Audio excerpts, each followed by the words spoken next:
कुछ ताकतें ऐसी होती हैं जो आपकी जरूरत का फायदा उठाकर आपको अपने जाल में फंसाती है।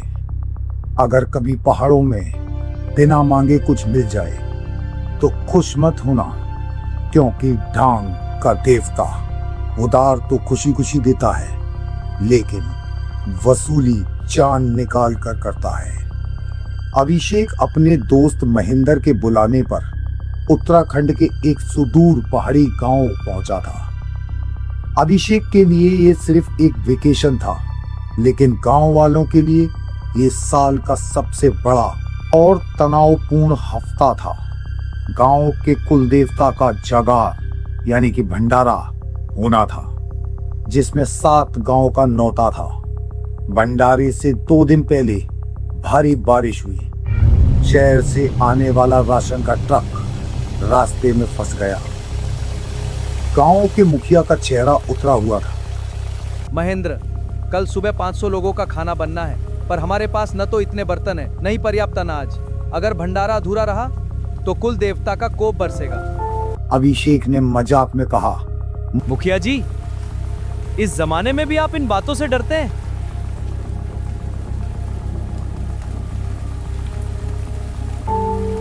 मुखिया ने गंभीर होकर ऊपर काली चट्टान यानी कि ढांक की तरफ देखा और बोले, जब इंसान के रास्ते बंद होते हैं तब ढांक का दरवाजा खुलता है।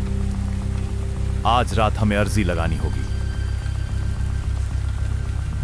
अभिषेक को लगा ये कोई दिलचस्प पहाड़ी रिवाज है, इसलिए वो खुद महेंद्र के साथ जाने को तैयार हो गया। रात के ठीक 11:30 पर सन्नाटे को चीरते हुए दोनों उस खड़ी चट्टान यानी कि ढांक के नीचे पहुंचे। महेंद्र ने तपते हाथों से एक भोजपत्र पर सिंदूर से अपनी जरूरतें लिखी। हमें 500 लोगों के लिए पीतल के बर्तन और 10 बोरी अनाज चाहिए। उन्होंने वो कागज एक पत्थर के नीचे दबाया। अचानक हवा इतनी ठंडी हो गई कि अभिषेक की सांसें धुआं बनकर निकलने लगी। महेंद्र ने उसका हाथ पकड़ा और फुसफुसाया, पीछे मुड़कर मत देखना, बस भाग। जल्दी करो, भागते रहो। अगली सुबह 4 बजे, जब सूरज की पहली किरण भी नहीं फूटी थी, पूरा गांव ढांक की ओर दौड़ा। अभिषेक की आंखें फटी की फटी रह गई। जहां कल रात सिर्फ नंगी जमीन थी, वहां आज पीतल के विशालकाय प्राचीन बर्तन, ताजे अनाज की बोरियां और शुद्ध देसी घी के कनस्तर सलीके से रखे हुए थे। अभिषेक ने बर्तनों को गौर से देखा। उन पर ऐसी नक्काशी थी जो उसने पहले कभी नहीं देखी थी। बर्तनों से मिट्टी की एक अजीब सी सौंधी महक आ रही थी, जैसे वो अभी अभी जमीन के भीतर से निकाले गए हों। महेंद्र ने चेतावनी दी, याद रखना अभिषेक, ये सामान नहीं, जान की अमानत है। इस्तेमाल के बाद इन्हें चमकाकर बिना एक भी खरोंच के यहीं वापस छोड़ना होगा। अगर एक भी बर्तन जूठा या गंदा रहा तो लेने वाला खुद घर तक आएगा। भंडारा बहुत शानदार रहा। गांव वाले खुश थे, लेकिन रात होते होते शहर से आए कुछ लड़कों ने लापरवाही कर दी।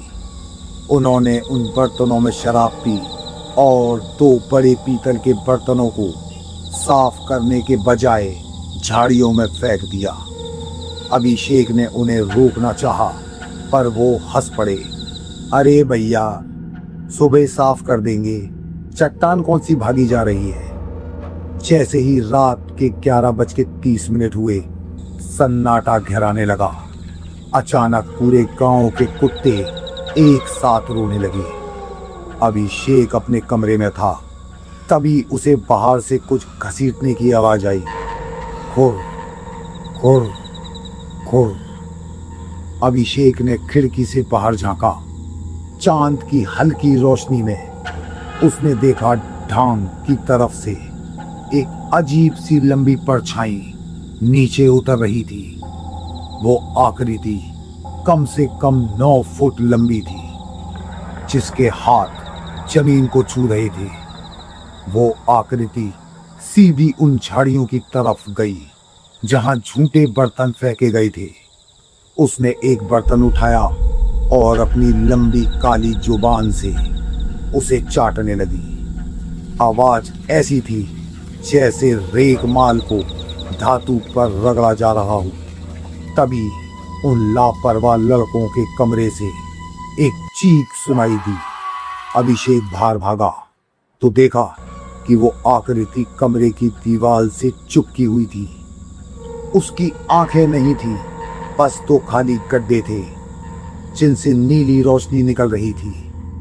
उसने एक लड़के का हाथ पकड़ा और उसकी उंगलियों को ऐसे मोड़ा जैसे वो गीली मिट्टी हो। वो आकृति अभिषेक की तरफ मुड़ी और एक फटी हुई गूंजती आवाज में बोली, जूठा खून से साफ होगा।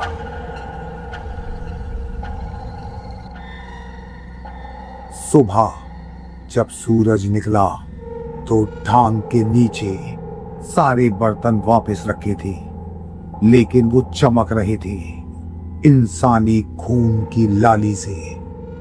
वो लड़के कभी बिस्तर से नहीं उठ पाए। उनका पूरा शरीर पीला पड़ गया था, जैसे किसी ने उनके शरीर का सारा लोहा सोख लिया हो।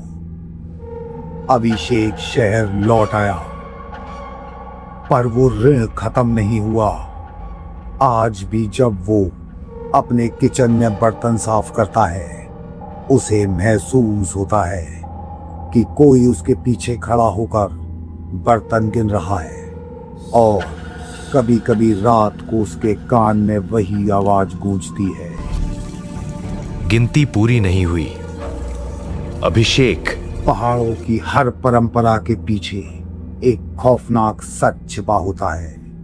अगली बार जब आप कुछ उधार लें तो देख लेना कि उसे वापस करने की कीमत आपकी जान तो नहीं।